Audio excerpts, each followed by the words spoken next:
a todas e a todos.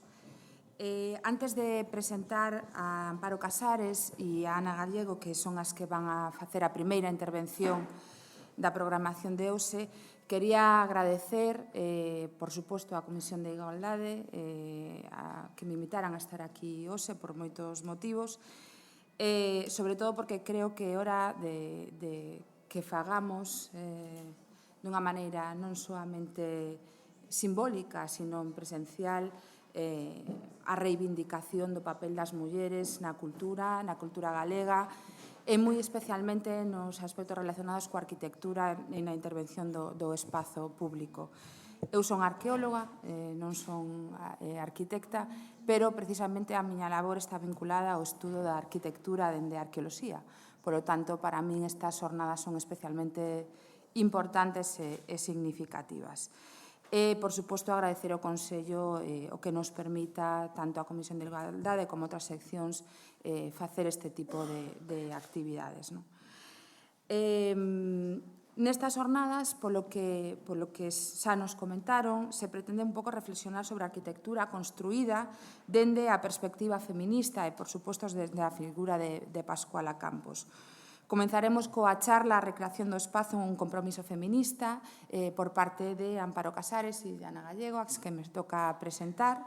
E despois, xa falaremos, pero teremos unha introducción deste espazo por parte da intervención deste espazo do Consello de Cultura Galega por parte de Chus Martínez Domínguez. Ben, primeiro faláranos Ana Gallego Palacios, as dúas son arquitectas, ela é arquitecta dende o ano 2003 pola Escola Técnica Superior de Arquitectura da Universidade de Coruña, coa especialidade en urbanismo e doutora en arquitectura desde o ano 2015. Levou a cabo diferentes cursos de posgrao en distintas universidades como a Escola de Arquitectura da Universidade Tecnolóxica de Otaniemi en Helsinki e na Escola Técnica Superior de Arquitectura da Universidade de Barcelona.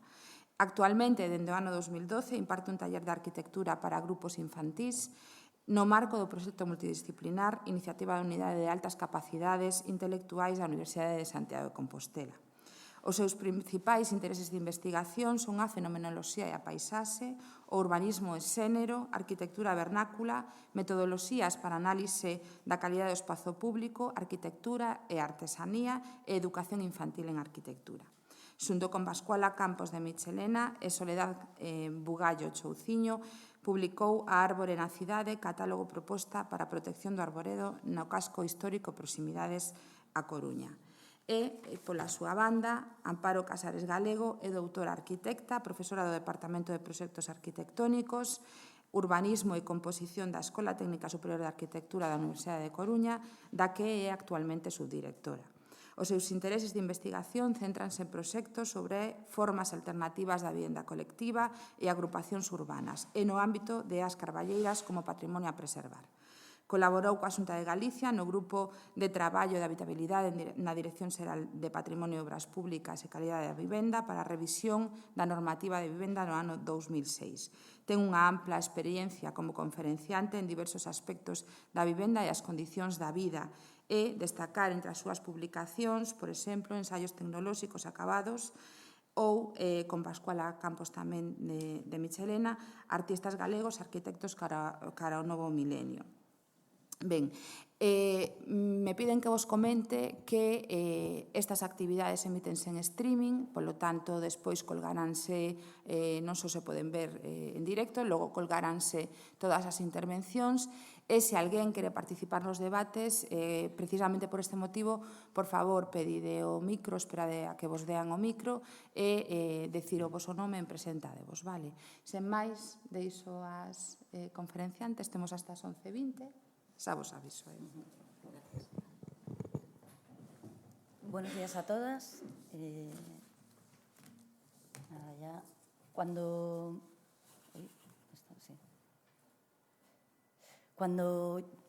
yo pensé que podía contar aquí, dije, bueno, ¿con qué cuestiones me siento yo en relación con Pascuala o en qué cuestiones ha sido ella y es muy importante para mí, ¿no? Entonces me ocurrieron 4 temas, que son feminismo, Finlandia, por distintas cuestiones y en distintos grados, pero serían estos 4 temas: feminismo, Finlandia, microcirugías del espacio colectivo y mi casa. Entonces, voy a contar así algunas cosas en cada tema, ¿no? Respecto al feminismo, decir que es un feminismo que integra el anticapitalismo y la ecología. Algunas reflexiones. ¿Qué implica la práctica de la arquitectura desde una perspectiva feminista?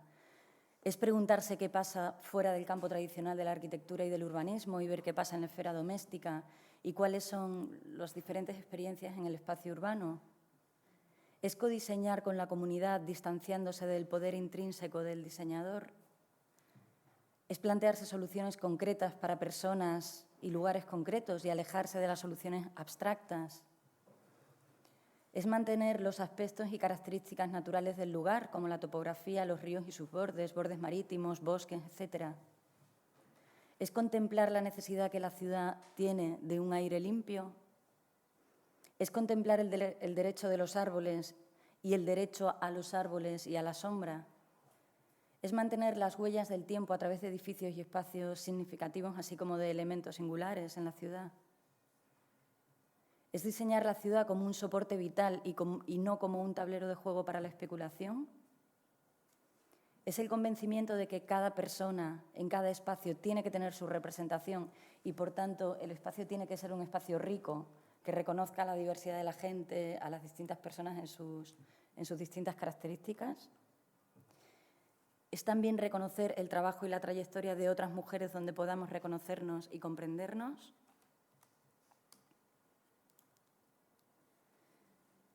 Respecto a Finlandia, reconocer el trabajo mencionar el trabajo de 3 pioneras finlandesas, como son Signe Årborg, Bibi Long y Aino Marcio Aalto, a quienes me siento ligada afectivamente por las maneras de organizar el paisaje y la ciudad, además de considerar necesario todavía hoy una atención a su trayectoria, ¿no? Me pregunto también, y me preguntaba preparando este trabajo, ¿por qué es tan difícil acceder a información sobre estas mujeres que ya parece que debían estar tan consolidados ya los estudios respecto a su trabajo y no lo está, ¿no?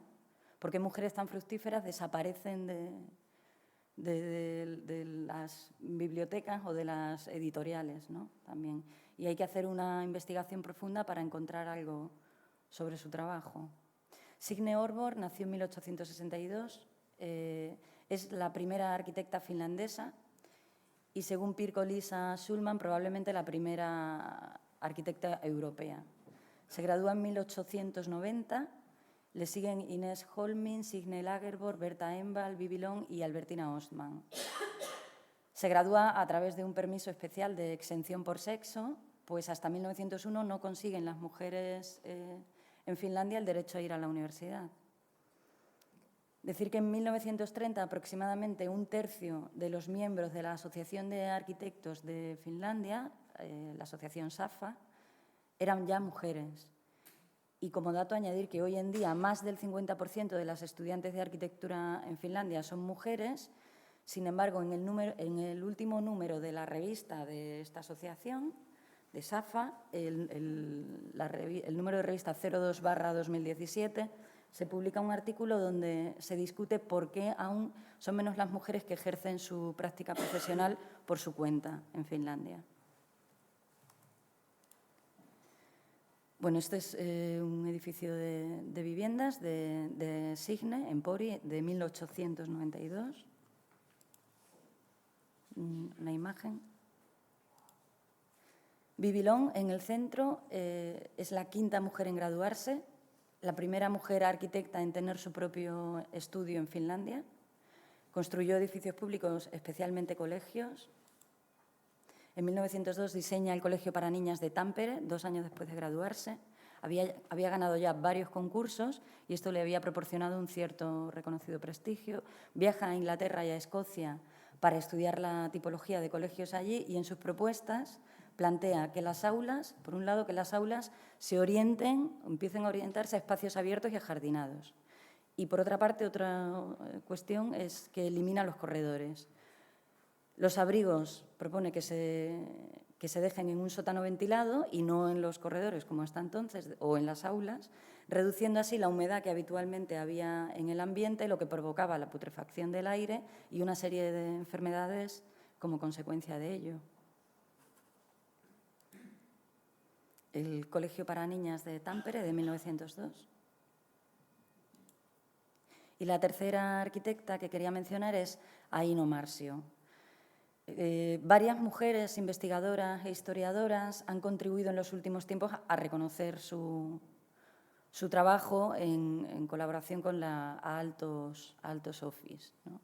Mia Ipeli, conservadora del Alvar Aalto Museum desde el año 96 y responsable de la colección de correspondencia de Aino Marsio y de Alvar Aalto, dice, entre comillas, es imposible distinguir los proyectos de Aino y Alvar porque la mayoría se firmaban bajo el nombre de Aalto Office o Aaltos Office.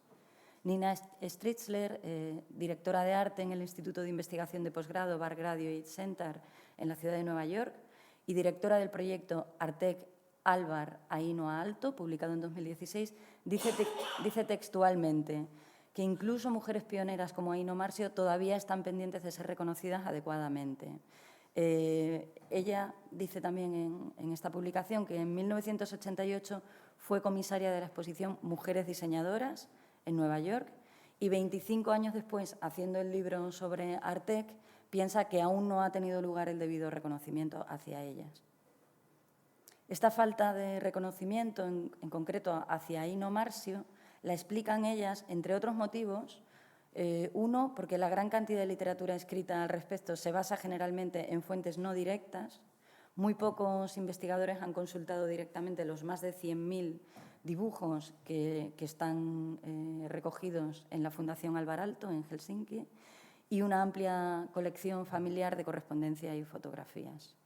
Por otra parte, Goran Schill, el biógrafo de Alvar Aalto, amigos desde los años 50, recuerdo que ahí no fallece en el 49, él dedicó gran parte de su vida profesional a publicar sobre la vida y el trabajo de Alvar Aalto y dijo que en sus estudios se basaba en memorias y entrevistas a otros que conocieron a Alvar Aalto y en fuentes, documentos y estudiando su trabajo, pero nunca mencionó cuáles fueron sus fuentes concretas.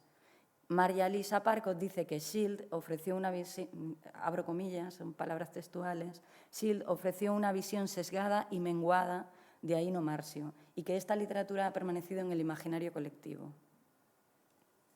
Renia Suominen Kokkonen, doctora y profesora de Historia del Arte en la Universidad de Helsinki y autora de numerosos artículos sobre mujeres arquitectas, tiene una tesis doctoral también cuyo título es Los márgenes de una profesión, mujeres arquitectas en Finlandia, entre 1890 y 1950, y en su artículo sobre Aino Marsio, titulado La figura central silenciosa, la arquitecta Aino Marsio Aalto, sostiene que Aino siempre participó activamente en la oficina Alvar Aalto. Y recuerda, además, que el estudio de arquitectura de los Aalto siempre estuvo vinculado físicamente en la vivienda donde residían, tanto cuando vivieron en Helsinki, como Jyväskylä, como en Turku. Bueno, todo esto para explicar o visibilizar que realmente hay un trabajo que… Este es el listado de trabajos de arquitectura que, según Mia Ipeli, donde sí se puede confirmar que Aino Marsio tuvo una implicación clara. No significa que sean todos ellos, pero sí donde ella lo ha verificado, ¿no? Este sería el listado de trabajos de interiorismo y diseño de mobiliario y también de trabajos en vidrio. Algunas de sus obras, bueno, de las obras donde participó, el Sanatorio de Paimio, que es una obra emblemática. Esta es una imagen de la propia Aino, que forma parte del catálogo de presentación del propio sanatorio. El ala de los balcones de los pacientes. Algunas imágenes de Armin Linke realizadas en 2014 para la exposición que ha tenido lugar en el Atheneum de Helsinki, que clausuró en septiembre pasado.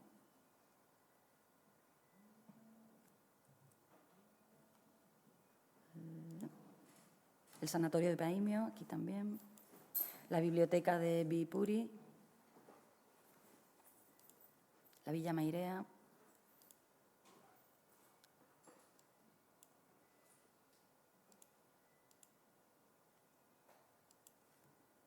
Mobiliario.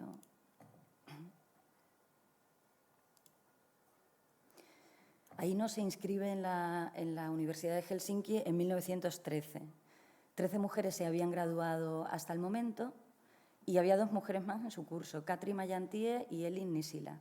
En 1920 se gradúa y en 1924 realiza un viaje de estudios a través de Europa hasta Italia con 2 amigas arquitectas. En 1924, en su luna de miel con Álvar Aalto, realizará una especie de repetición de este viaje. Empieza a trabajar en la oficina de Arquitectura y Arte Monumental, que era como se llamaba hasta ese momento la oficina de Álvar Aalto, en Jyväskylä, en 1924, y a partir de ahí empezó a llamarse Aalto's Office. En 1930 se funda Artec, cuyos socios desde el principio fueron Aino Marcio, Álvar Aalto, Mary Gullitzen y Nils Gustav Holl, y fue directora del departamento de diseño de la compañía hasta el año 49, año de su fallecimiento. Y aquí en la imagen un dibujo que hizo la hija de Aino Marcio con su madre sentada al tablero de dibujo.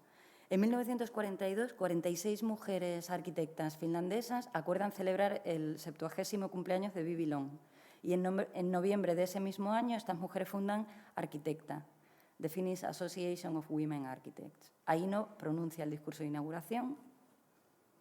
Y como dato, pues decir que en 1942 alrededor de 100 mujeres se habían graduado como arquitectas en Finlandia.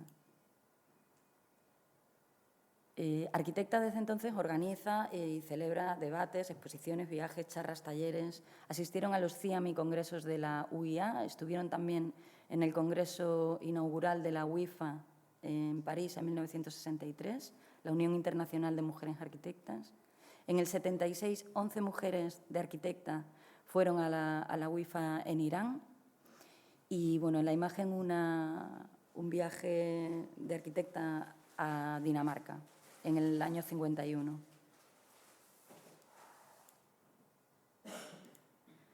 Este es su 75º jubileo y para terminar de hablar sobre ella, es decir, que SAFA intentó absorber a Arquitecta, pero no aceptaron la invitación. Ellas dicen que prefieren ser independientes. Pero Finlandia, además, a Finlandia nos une, además del interés por las arquitectas pioneras de referencia, el interés por su diseño, artesanía, arquitectura, el paisaje, los bosques, la cultura, los modelos de artesanía, modelos de movilidad, viajes, etc. Helsinki.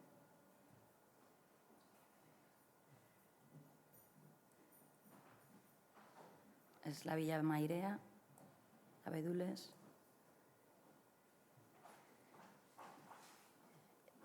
Microcirugías del espacio colectivo.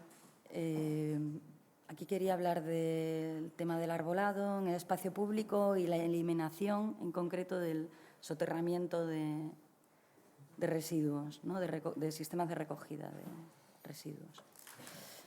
En 2010, Pascuala, Soledad Bugallo y yo empezamos a preocuparnos seriamente, más de lo que ya estábamos, por la tala y podas agresivas que estaban teniendo lugar en general en las ciudades, en concreto en A Coruña y particularmente en el casco histórico y proximidades, ¿no? Como consecuencia, una preocupación por el empobrecimiento de los espacios urbanos, colectivos y arbolados. Generalmente las talas tenían lugar, a nuestro juicio, por intervenciones irreflexivas e injustificadas técnicamente, como en este caso, que al crear una zanja,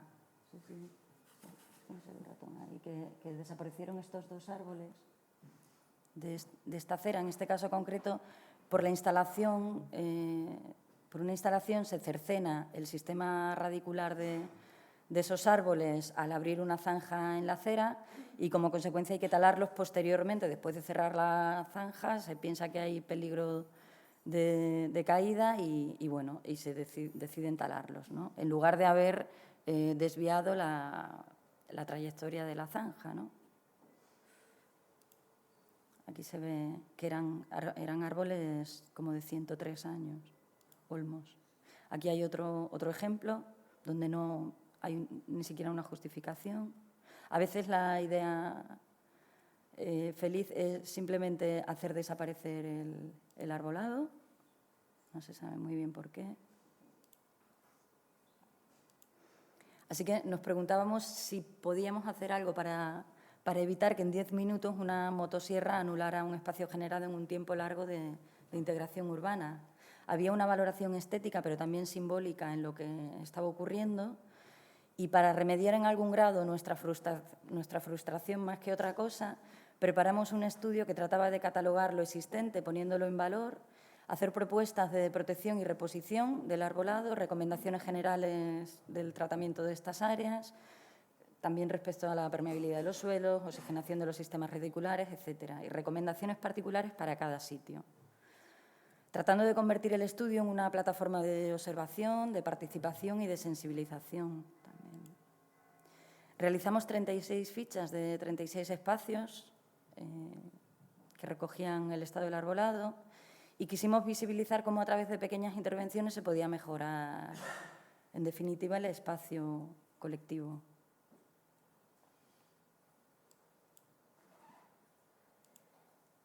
La otra pata de la microcirugía en los espacios colectivos es nuestra preocupación por la degradación de los mismos a través de la instalación de estos colectores soterrados de basuras que, en nuestra opinión, degradan enormemente el espacio, ¿no? Voy a poner así varios tipologías de degradación. Basuras con obelisco, basura como límite de espacio colectivo, basuras como límite, basura como ocupación de la acera, basura como interrupción de un preludio, en este caso a la Plaza Mayor de Coruña, basuras con fachada icónica, basura en solar, basuras en Santiago de Compostela también, que las vimos el otro día,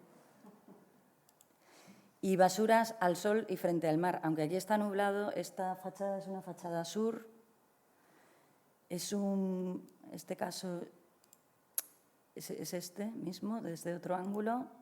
Esta imagen la pongo para visibilizar que el destrozo es mayúsculo, pero cuantitativamente no resuelve más que los contenedores convencionales móviles, fáciles de limpiar, acomodables a la realidad del lugar y de cada momento, y que tienen una cierta flexibilidad, ¿no? Es un lugar de encuentro y de cruce porque está la parada del autobús, hay una cafetería, aquí viene una calle que que baja al puerto. Entonces, nosotras proponemos, en algunos casos, desalojar las basuras y meter tierra y abono y colocar árboles, ¿no? Estos son proyectos de microcirugía y creemos que de mejora del espacio colectivo, pero no quiere decir que no seamos conscientes de los problemas a otra escala de la ciudad que deseamos y necesitamos, una ciudad donde no se privaticen los bienes comunes, una ciudad no mercantilista, donde no se proteja los bordes naturales, por ejemplo, como públicos y de libre acceso, donde se evite la degradación y destrucción de los recursos, donde los modelos de movilidad estén pensados para la gente, donde se evite la disminución de la naturaleza y se aumente la biodiversidad, etcétera, etcétera. incluso discutir la privatización de la plusvalía del suelo y del aire que hay encima, ¿no? Y ya para terminar, mi casa, la historia de una contrarreforma como excusa también para hablar un poco de los procesos de recreación del espacio. Pongo este plano, que es un plano del paisaje de la Ribeira Sacra, para explicar un poco este proceso de reconocer, de valorar tanto lo visible como lo menos visible, de recrearse en el lugar para recrearlo, que lo que está y lo que se hace no es ajeno a la manera de ser y de mirar y de vivir, para explicar que es un proceso donde se va de adelante hacia atrás y de atrás hacia adelante como un pensamiento errante, preguntándotelo todo, relacionando cosas con cosas, mirando desde distintos ángulos, soñando soluciones y evitando rigideces e ideologías. En este caso era plantear qué contrarreforma hay que hacer, puesto que era una vivienda ya reformada, para que ella sea partícipe de las emociones que yo quiero tener ahí. Sí participamos de la elección del sitio, que tiene vistas lejanas, una plaza con árboles delante, orientación este, sur y oeste. Y fundamentalmente se hicieron intervenciones también de microcirugía, aquí podríamos decir, para crear, bueno, aquí, claro, no se ve muy bien, pero que está en rojo. Este es el estado en el que estaba la vivienda ya reformada y aquella es el proyecto que hicimos. Entonces, fundamentalmente fue crear un umbral perimetral a través de la recuperación de las contras de toda la casa, las contras de las galerías, recuperar la altura original de la vivienda subiendo los techos, eliminar dinteles para llevar las puertas hasta la altura máxima, posibilitar un recorrido circular, no sé si el retón aquí, circular en torno al vestíbulo y cocina y la sala de estar, eliminando este tabique que además invadía la zona de estar e incorporando también esta ventana a la zona de estar. Se ensanchó el pasillo para que no fuera un lugar estrictamente de paso. Se dio también la vuelta a los armarios para que dieran al pasillo para tener acceso desde él. Se redujo este aseo, pues se redujo hasta ahí para que estuviera más proporcionado y también para incluir ahí un oficio. Se introdujo una chimenea también, más que nada para incorporar el fuego en la casa. Se trataron superficies, materiales, texturas, luces, se unificaron suelos, se quitaron azulejos. Bueno, lo que se hizo fue limpiar, más que otra cosa. Algunas imágenes aquí. Al incorporar las contras se incorpora la memoria, aceptando, aparte de construir ese umbral, aceptando la memoria, el tiempo que he incrustado en ellas, la pátina, la continuidad con el pasado, también la continuidad con los suelos. Hubo que ir a buscarlas porque se habían deshecho literalmente de ellas. El umbral, al final, es casi lo más importante en la casa porque la proporciona de un espacio de transición con el mundo exterior, un espacio de protección, donde pasan muchísimas cosas porque las contras permiten una inmensa variabilidad en función de las necesidades y deseos de luz, por la apertura, cerrada, abierta, entreabierta, porque filtra los tonos, la sombra, los grados de intimidad. Bueno, te permite un mundo muy variado, ¿no?, en función del momento. Se repararon, se limpiaron. Pequeños cambios transformadores que implican un esfuerzo físico y material importante. Surgen dudas: ¿hasta dónde destruyo para construir en base a necesidades personales? ¿Hasta dónde destruir la casa que estás construyendo porque actuabas en una situación de previo arrase? Una inmersión en la futura acción que implica posibilidades, descartes, visiones, un proceso no como un organigrama también de primero esto, después lo otro, sino más bien como un soñar el proyecto, decidir, dejar reposar, cambiar, volver, hacer maquetas de cartón a escala 1:1, no tener decisiones tomadas a priori. Esto es cómo se fueron desmontando los tabiques para llevar las puertas hasta arriba. Bueno, una imagen del recorrido también del tabique de la cocina que se eliminó. Un proceso minucioso donde al final van apareciendo las intenciones, los accidentes, las intuiciones, lo sensorial.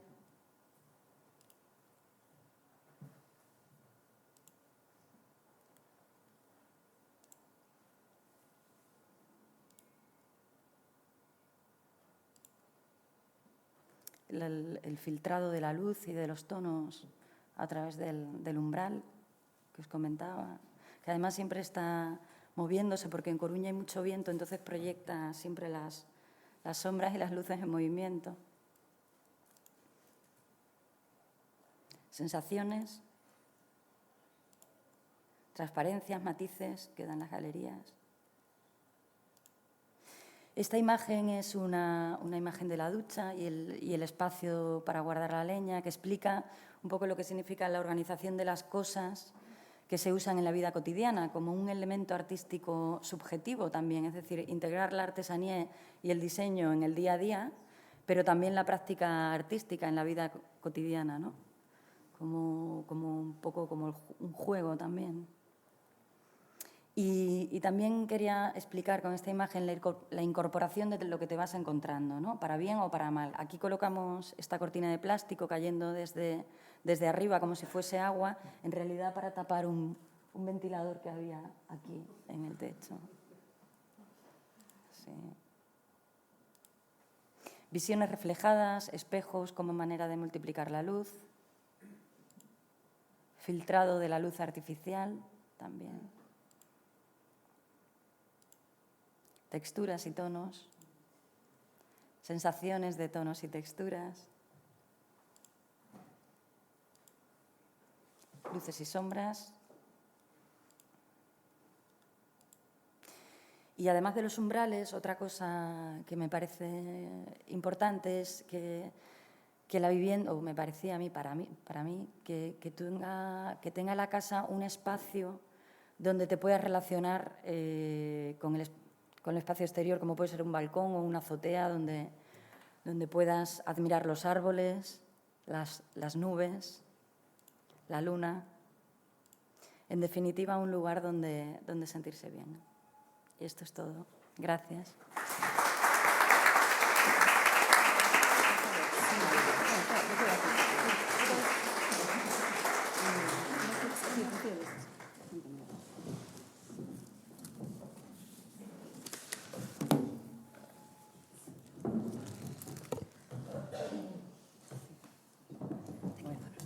No, estoy mejor así. Bueno. Sí, porque, bueno, ya hablo fuerte. Bueno, yo contaré un episodio de nuestra vida, un bonito episodio, para explicar cómo trabajamos en la recreación del espacio como compromiso feminista a escala de ciudad.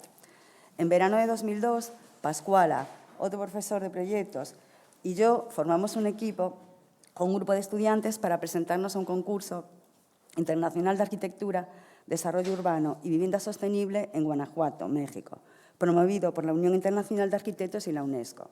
El proyecto que os vamos a contar obtuvo una mención honorífica, uno de los 8 premios otorgados entre los 156 trabajos presentados. Se trataba de la ordenación de 1.200 viviendas sociales en unas cañadas con una fuerte pendiente, altamente erosionadas y desforestadas, con un grado de contaminación en constante avance. Nos enfrentamos al reto de proponer un barrio de nueva creación en un lugar determinado para unas personas con recursos económicos muy limitados. Tratábamos de verificar, a escala territorial, un actuar imaginativo y no un acto de fabricación determinado por un modelo, como define François Collin el compromiso feminista. Para ello, como explicaré, utilizamos una metodología de análisis cualitativa, observar la conducta, las palabras de las personas, los datos reales, el conocimiento auténtico, las experiencias de las personas, observando su vida cotidiana.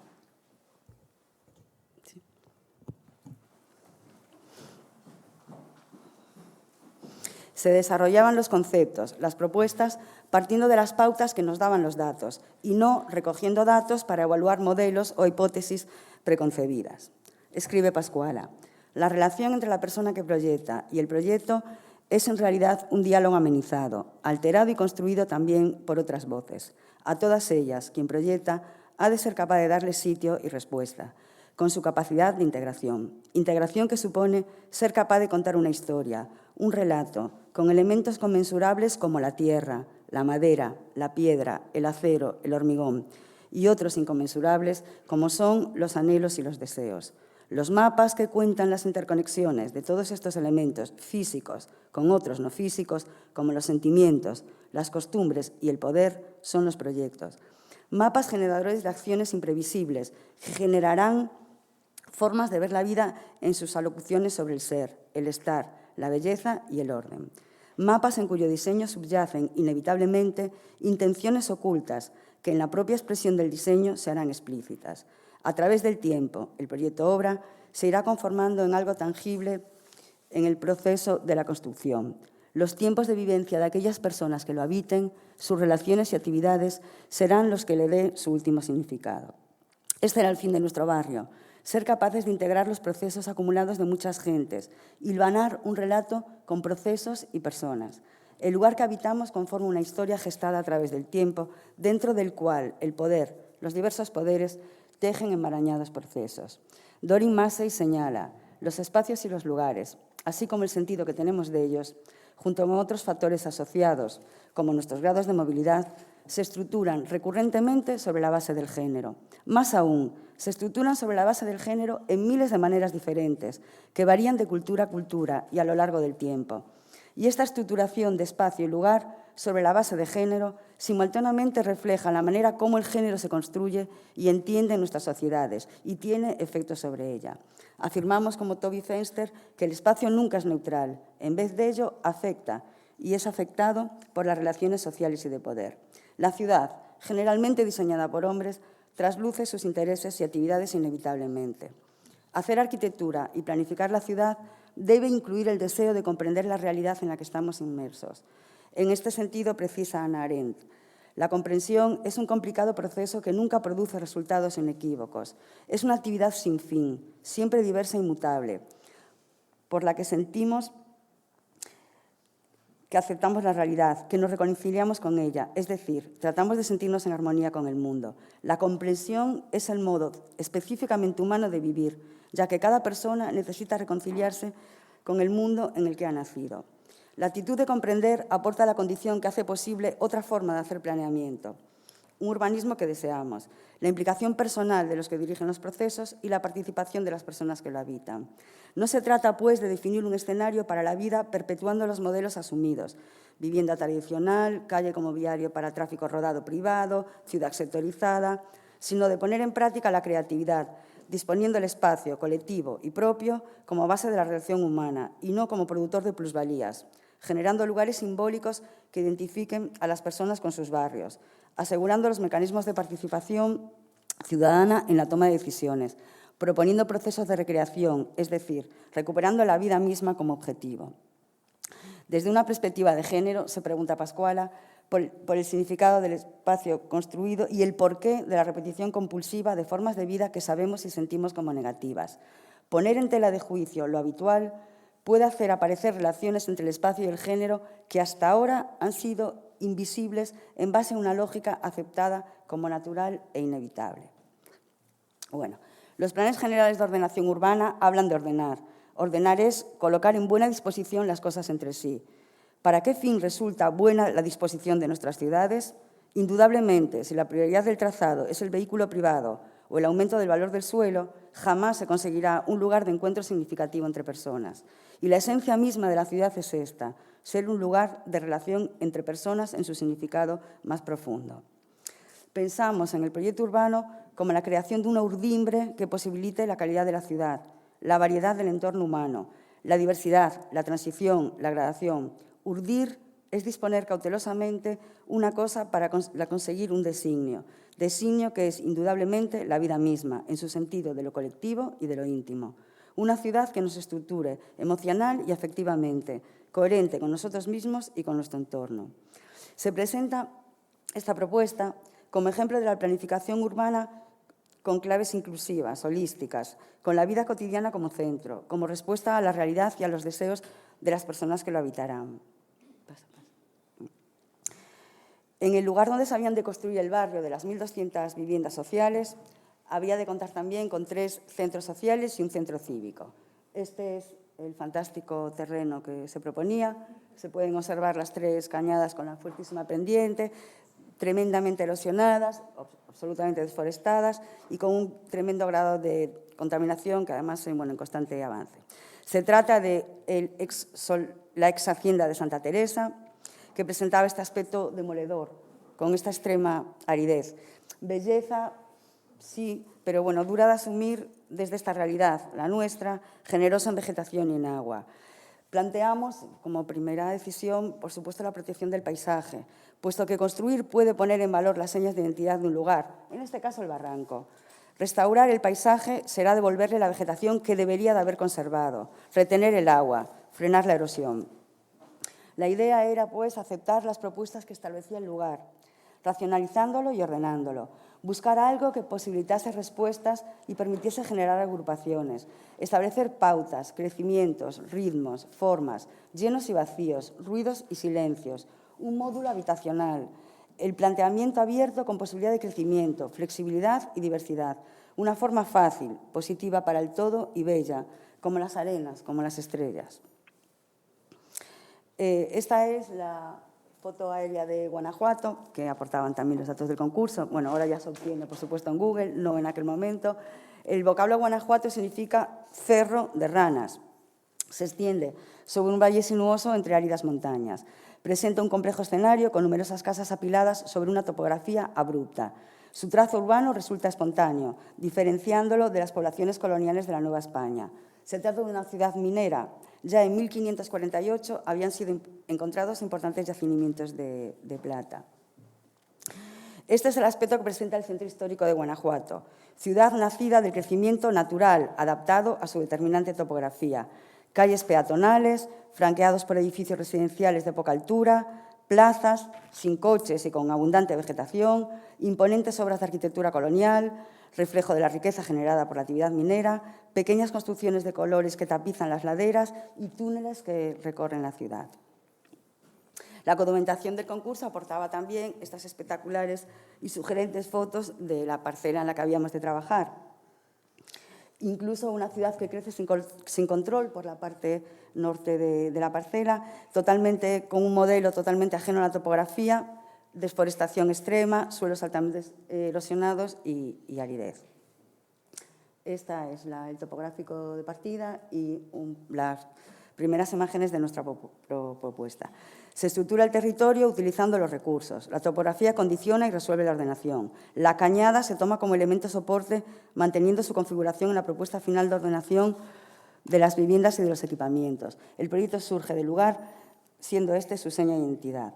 El objetivo del concurso era el proyecto arquitectónico novedoso e imaginativo, sostenible y bioclimático de agrupaciones de viviendas de construcción progresiva, 3 centros sociales y un centro cívico en esta ex hacienda que ocupaba 30 hectáreas en la periferia de la ciudad de Guanajuato. Planteamos un módulo base de 4x4 para estructurar la propuesta. Distintas agrupaciones resuelven la unidad habitacional, generando diversidad, posibilitando fáciles transformaciones y permitiendo su crecimiento. Las viviendas se colocan en la ladera, ocupando las cañadas. Con el módulo utilizado se consigue una fácil adaptación en planta y sección a la topografía. Las viviendas se desarrollan naturalmente a lo largo de las divisorias de aguas, vías preexistentes, mientras que los barrancos se liberan para el uso lúdico, cultivos, almacenamiento de agua. Todos los conjuntos de vivienda disfrutan de una vía de tráfico rodado mixto que accede a la vivienda y acceso directo a una amplia zona verde continua sin tráfico de carácter vecinal. Además, cada cañada tiene una gran zona verde colectiva y un centro social. Se establecen 2 tipos de recorridos esenciales, uno estrictamente peatonal y otro mixto. Ambos se desarrollan siguiendo fundamentalmente las curvas de nivel. Aparecen también sendas transversales, muchas veces resueltas en pasajes, que relacionan los distintos niveles. Esta red viaria apoya la recogida de aguas por gravedad con un bajo nivel de coste. Los centros sociales y de equipamientos se sitúan en los vértices de las cañadas, disponen de una buena accesibilidad desde el tejido residencial, sirven de referencia y orientación, transmitiendo así la lectura del lugar original. Ocupan lugares significativos de la urdimbre. Además del tejido residencial, soporta el comercio pequeño y el mediano. Panaderías, kioscos, colmados, mercerías, despachos profesionales, talleres, tinajitas, cafeterías, cibers, repartidos por todo el tejido, generando así encuentro y vida a lo largo de todas las horas del día. El clima, lo árido, el sol, los vientos condicionan la propuesta, orientan las tramas, espacios protegidos o expuestos, de intimidad o de relación, privados o públicos. Se trata de una zona con una temperatura media anual entre 14 y 21 grados. Alcanza temperaturas extremas de 36 grados como máxima y -3 como mínima, con un clima cálido y seco la mayor parte del año y con abundantes precipitaciones en la temporada de lluvias, en verano.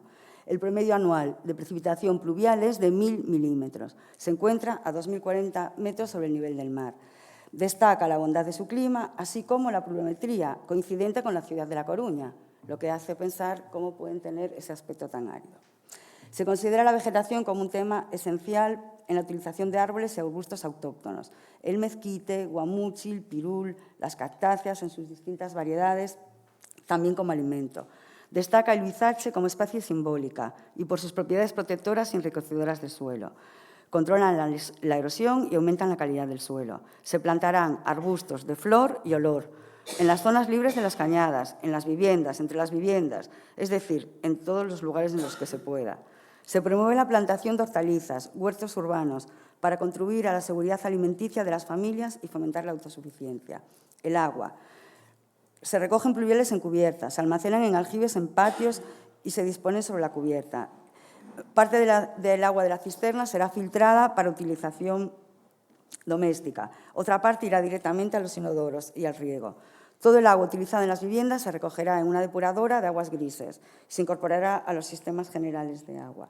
Se plantea un sistema de riego por goteo por tener mayor rendimiento y evitar la evaporación y la erosión. Cada cañada funciona de manera autónoma, recogiendo el agua por medio de canales y estanques para su utilización en el riego y limpieza de calles. El viento. En virtud de las condiciones del lugar, existen importantes posibilidades para el uso de generadores de viento. Se instalarán aerogeneradores en las divisorias de las cañadas. Se establecen corredores de aire entre las viviendas que ayudan a mantener la temperatura fresca. El espacio colectivo es el generador de la propuesta. No es un corredor de tráfico, no es la superficie que ha sobrado porque no es ocupada por las viviendas. En él destaca la importante presencia de árboles, la vegetación autóctona, el agua, los pavimentos terrizos drenantes, las plantas de olor como el romero, el color de la bugambilla, los espacios de transición, las sombras. Se plantean también las posibilidades del módulo del espacio íntimo. Completo resolverá estancias vivideras, medio módulo estancias servidoras. Sus infinitas combinaciones, posiciones, orientaciones, desnivel harán diferente cada una de las viviendas. Trama esponjada. Un módulo vacío genera patios o terrazas que permiten relación con otras viviendas cuando son abiertos y protección cuando se cierran. Permiten ventilaciones cruzadas, iluminación, protección del sol, del viento, del frío. La fuerte pendiente permite que todas las viviendas tengan vistas lejanas y espléndidas sobre las cañadas. También es fundamental que todas las estancias de la vivienda ventilen directamente al exterior, incluso baños y cocinas. Las viviendas asumen el programa planteado en las bases. 90 metros cuadrados, el mínimo, en 5 módulos cerrados y 1 abierto de patio. Se resuelve el programa estar, cocina, comedor, baño y 2 cuartos de dormir. Todas las viviendas propuestas, las 1.200, pueden crecer hasta llegar a ocupar 120 metros cuadrados, añadiendo 2 módulos, que serán distintos según las necesidades que se planteen. Más cuartos, un taller, un bar. La diversidad de planteamientos genera diferentes viviendas en su configuración en sección, viviendas en planta baja, viviendas en 2 plantas o viviendas en 3 plantas. Estas son aptas para aquellas personas que prefieran diferenciar usos por niveles, comer, dormir, estar, bodega, distribuirse espacialmente en planta baja para mayores, hijos en planta alta, padres en medio. También facilitan su acomodo a distintos tipos de familia, familia tradicional o grupos alternativos. La posibilidad de disponer de entradas desde diferentes lugares y niveles permite una partición o segregación de la vivienda, facilitando la independencia de los distintos componentes del grupo. Ante la imposibilidad de resolver las 1.200 viviendas, cada una diferente, tomamos tramos de los conjuntos de vivienda y ensayamos soluciones para verificar su validez. Esta podría ser la vista desde el interior de una de las viviendas hacia la calle de acceso. Sí. Vemos uno de los conjuntos de viviendas ensayados. En esta, por ejemplo, partimos en la cota 0 pues, de 3 viviendas, una de las cuales presentaría una tinajita al que se accede a través de un pasaje que podría tener unas terrazas.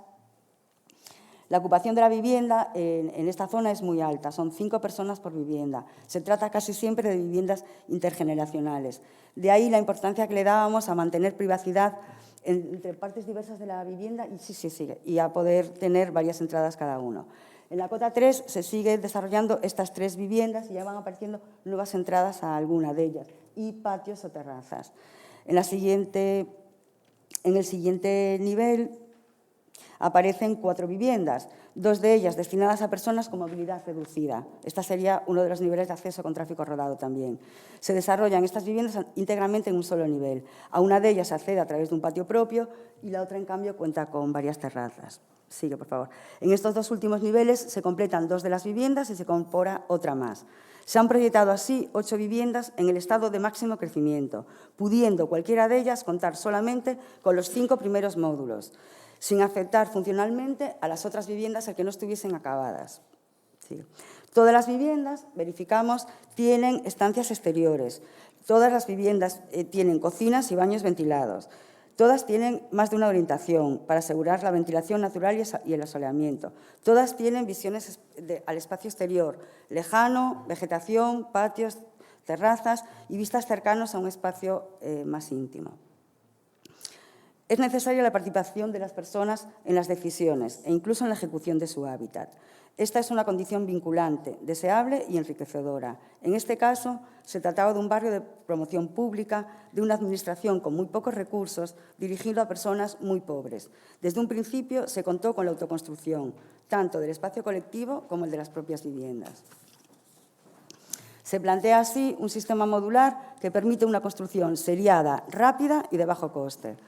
La propuesta planteada, por su adaptación a la topografía, no necesita apenas de movimientos de tierras. Las soluciones constructivas, por su sencillez, pueden tener aportaciones importantes de mano de obra no especializada. Para la estructura, por ejemplo, se pensó en un sistema que fabrica los elementos que comprometen la estabilidad en taller, los nudos rígidos. En la obra, cualquier operario puede montar las vigas en su punto de momento nulo, sin conocimientos especiales. Se estudian los sistemas pasivos bioclimáticos que ahorran energía y gasto y la utilización de materiales sostenibles y locales, por supuesto. En la planta constructiva se detallan los materiales, los paneles solares, muros trombe, molinillos de viento, protectores de soleamiento, el uso del agua y la vegetación para crear microclimas, por ejemplo, en los patios, en los espacios colectivos. Bueno, en ningún momento se buscó definir formalmente el proyecto, puesto que se ofertaba un instante de una secuencia constructiva.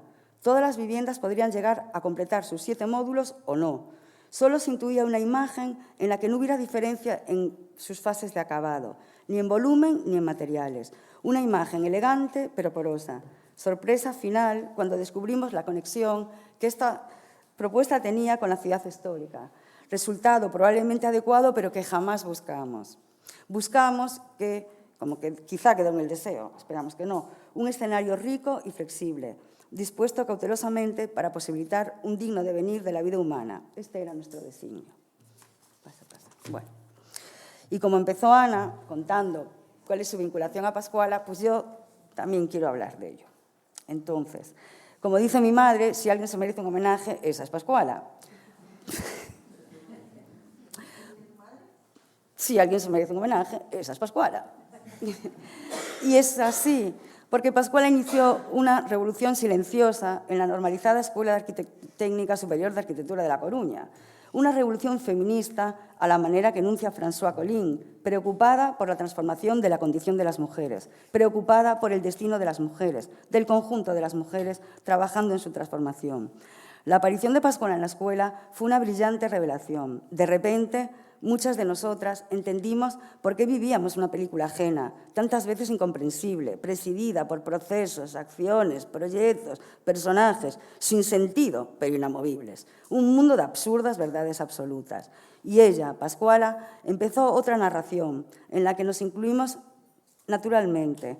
Ahora que somos más las que transitamos esta narración paralela y que nos podemos apoyar, no podemos interrumpirla. Soy muy consciente, brutalmente consciente, del valor inmenso que tuvo Pascuala para enfrentarse sola empezando esta revolución y no morir en el intento. Mi inmensa admiración y muchas gracias.